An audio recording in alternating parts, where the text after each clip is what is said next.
I guess I should start from the beginning. This whole thing has been a roller coaster, and I honestly didn't know how deep I was getting into it until it was too late.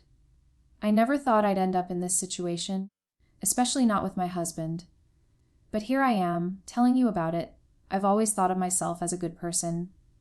You know, someone who believes in loyalty, in love, in doing the right thing.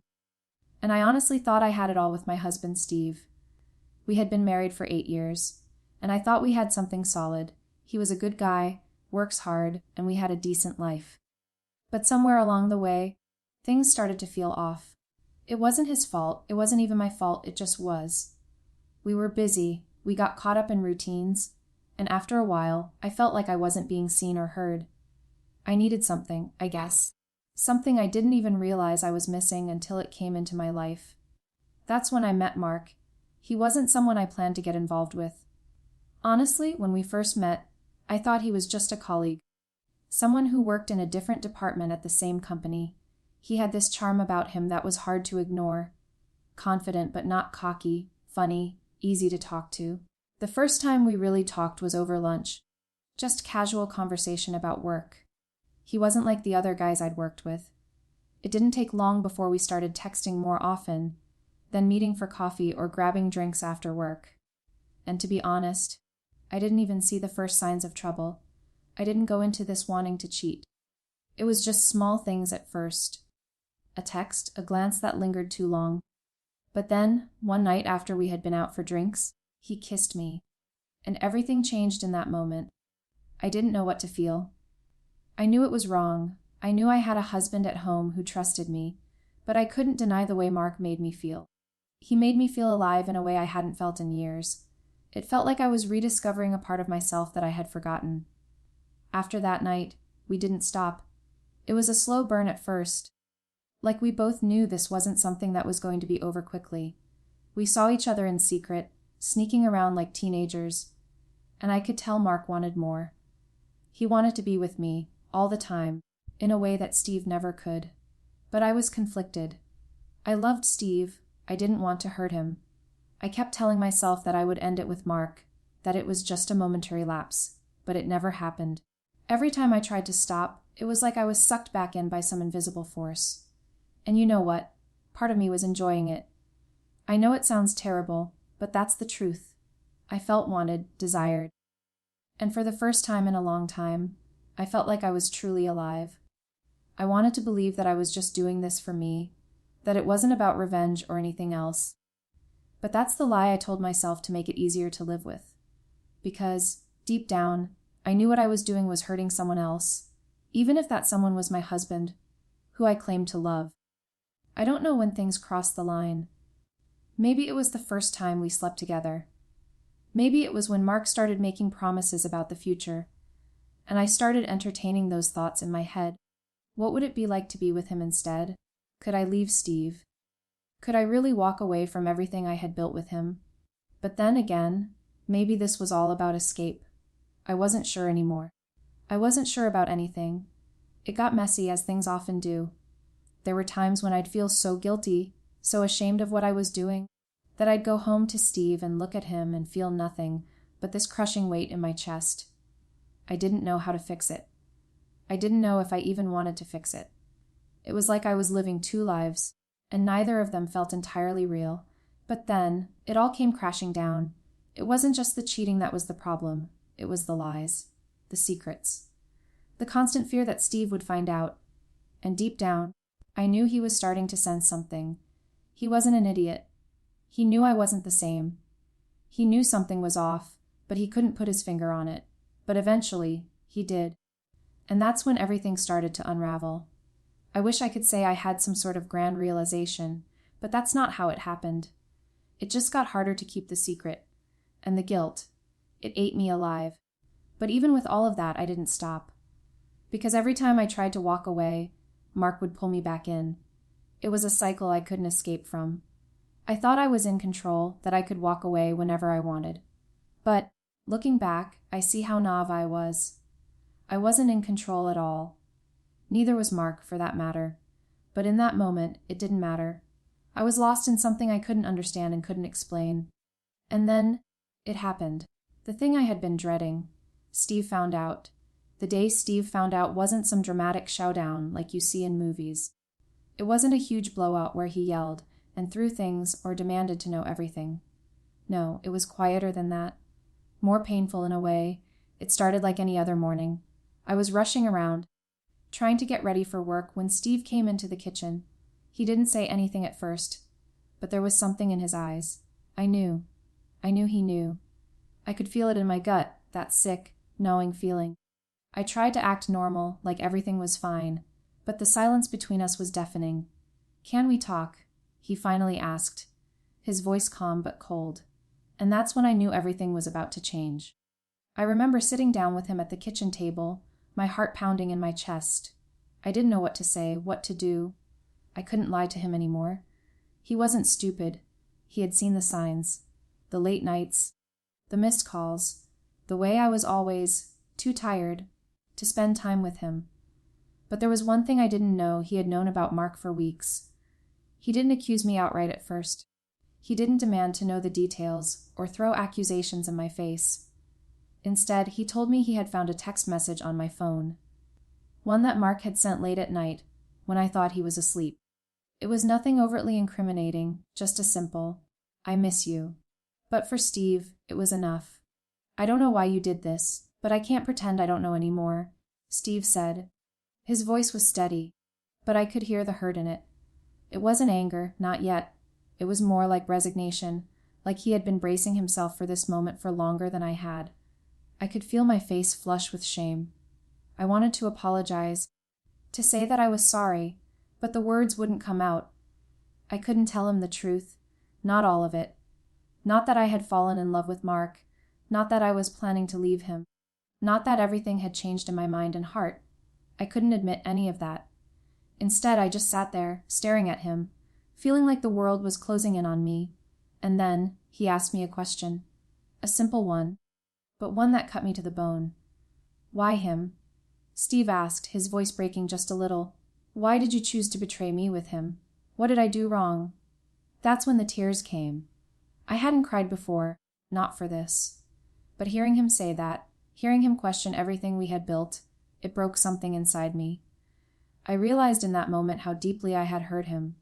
I had thought about myself, about my own needs, my own feelings, but I hadn't stopped to think about the person I was destroying in the process. "I never meant to hurt you," I whispered, my voice trembling. "It wasn't about you, Steve. It was never about you." But that didn't make it better. Nothing I could say would fix the damage I had done. The trust we had was shattered. And what made it worse was that I didn't even know how to fix it. I couldn't take it back, no matter how much I wanted to. And Mark wasn't the solution to my problems either. He was a distraction. He was an escape. But he wasn't real.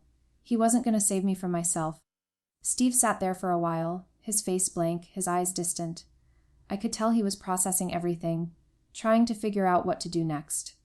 I wanted to reach out to him, to tell him I was sorry, that I would do anything to make it right, but I couldn't. I knew it was too late for that. The damage had already been done. Then Steve stood up. He didn't raise his voice or get angry.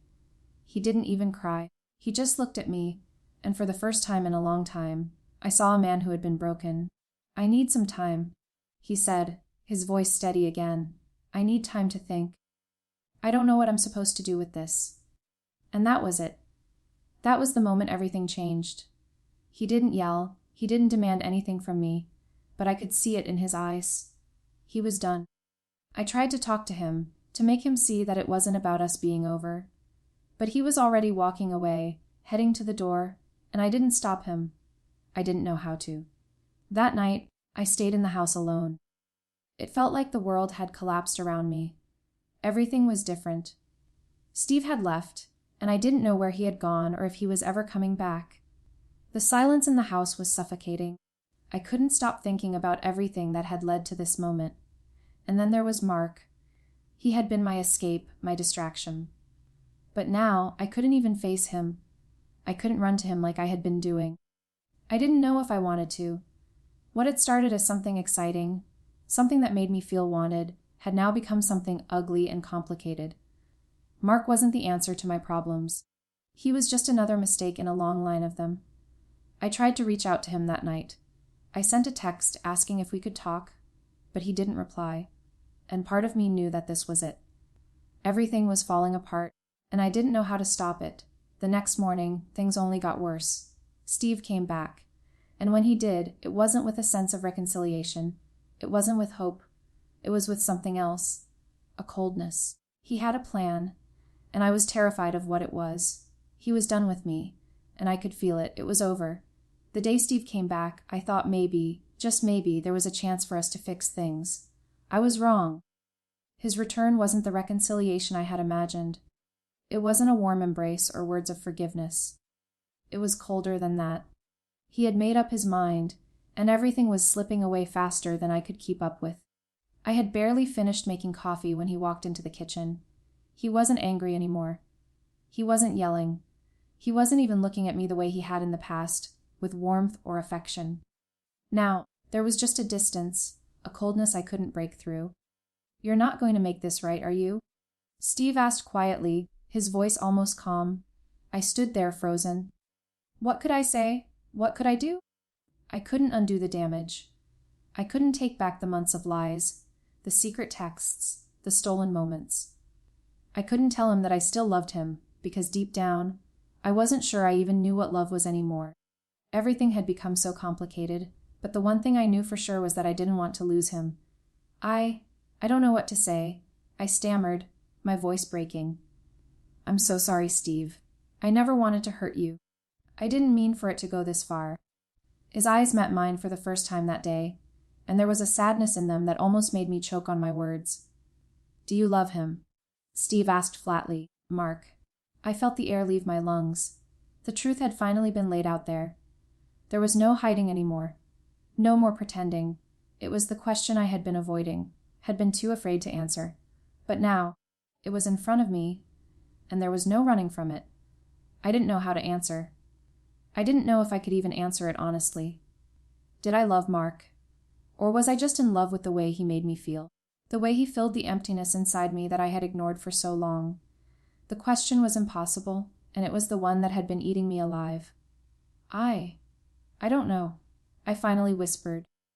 "I don't know what I feel anymore." Steve shook his head, like he couldn't believe the words coming out of my mouth. "I don't think you've ever known what you wanted. But I know one thing for sure. What you've done to me, to us, it can't be undone. You've crossed a line, and now I have to deal with it. And I'm done." His words hit me like a slap. "Done." That's all he said. Just done. I couldn't even argue, couldn't say anything that would make him change his mind. I had crossed a line, and now Steve was walking away. I could feel him pulling away from me more with every word, and I didn't know how to stop it. The trust we had built together was gone, shattered beyond repair. But it wasn't just the betrayal that was destroying us. It was the realization that we were both living in a lie. I had been pretending to be someone I wasn't. He had been pretending that things were okay when they weren't. We had both been drifting apart, but I had been too blind, too selfish to see it. Now, Steve was done.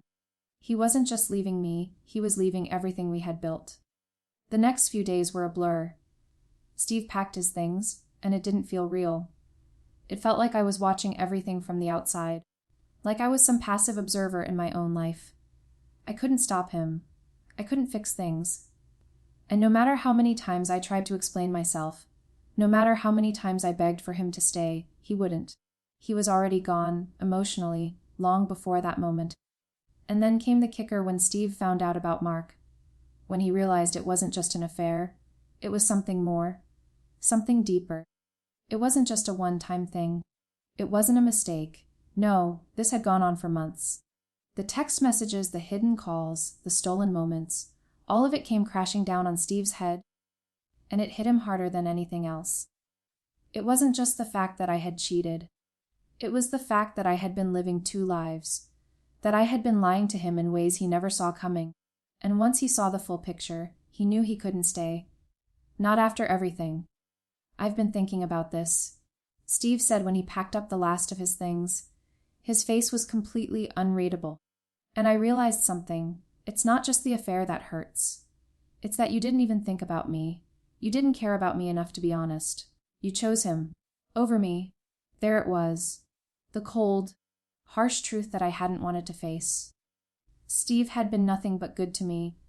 He had been there for me in every way, and I had repaid him with lies and selfishness. I didn't want to accept it, but that's what it came down to. And then, as he turned to leave, there was one final thing he said that made my stomach drop. You may think this is over, but it's not, Steve said quietly, without even looking at me. You've hurt us both, and now it's time for me to deal with it. In my own way. I didn't know what he meant by that. What did he mean, deal with it? The words hung in the air, heavy with something I couldn't quite understand.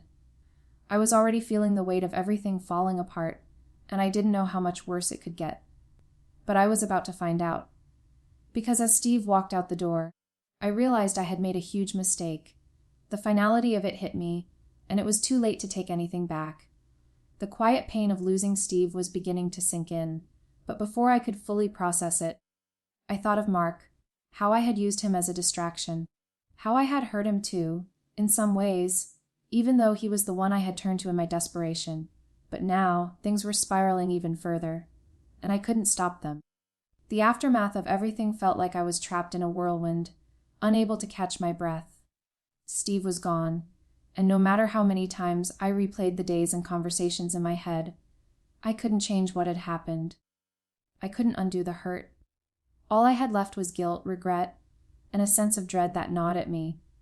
But what hit me the hardest, what really knocked the wind out of me, was what Steve had said as he left. I'll deal with it, in my own way. What did that even mean? Was he planning some kind of revenge? Had I pushed him so far that he would do something crazy? I couldn't stop thinking about it.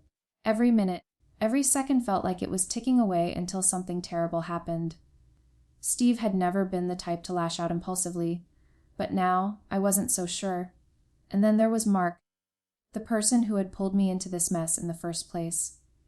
The person who had made me feel alive again, who had given me something I was missing, only to realize, too late, that what I had with him wasn't real. He wasn't real. It wasn't love, it was escape. It was fantasy. After Steve left, I tried to call Mark, tried to get a hold of him, but he was distant, cold. The texts that used to flow between us like a steady stream suddenly felt like they were trickling. One-word replies. The lack of effort was obvious. He was pulling away, and it wasn't just because Steve found out. It was because Mark knew that I wasn't the person he thought I was. I was a liar, a cheater, a mess. I knew it. He knew it. And that was the end of it. I tried reaching out a few more times, even suggesting we meet up. Maybe we could talk, clear the air. But each time he pushed me further away. And with each rejection, I felt more and more like I was losing my grip on everything I thought I had. Mark's absence was like the final slap in the face, a reminder that I had no one left to turn to. Not Steve, not Mark, and definitely not myself. Then, a few days later, Steve showed up at my apartment. I wasn't prepared for it. I had been pacing around the place, obsessing over what he might do next. Would he come for me? Would he yell? I didn't know. But when the doorbell rang, my heart nearly stopped. It was him. I opened the door, my hands shaking. Steve stood there, looking calm, almost unnervingly so. His face was as unreadable as it had been the day he left. I couldn't tell if he had a plan, or if he was just trying to act like everything was normal. But nothing was normal anymore. Nothing ever would be. I need to talk to you, he said, his voice flat. I stepped aside to let him in. I didn't know if he was going to yell, accuse me again, or maybe even say something more final, like he was done for good. But instead, he walked past me and sat on the couch, staring straight ahead as if he were trying to collect his thoughts. I felt the space between us grow wider. You've really messed things up, you know that, Steve said, finally breaking the silence. I opened my mouth to speak, but the words didn't come. I wanted to apologize, to explain myself, but I knew I couldn't. I had no excuse. I had made my choice, and now I had to live with it. Look, Steve continued, his tone more serious now. I'm not here to scream at you. I'm not even angry anymore. I've been thinking about all this, and I realized something. Maybe the worst thing you did wasn't just cheat on me. It's that you lied to me about everything. You didn't trust me enough to talk to me. You didn't trust us enough to be honest. I could feel my throat tighten. I wanted to say something, but all I could manage was a broken, "I'm sorry." And even those words felt empty. He sighed, rubbing his face like the weight of everything was too much for him. "You should have told me. That's all. You should have told me when things started to fall apart, when you didn't feel the same. But you didn't. And now I don't know what to do."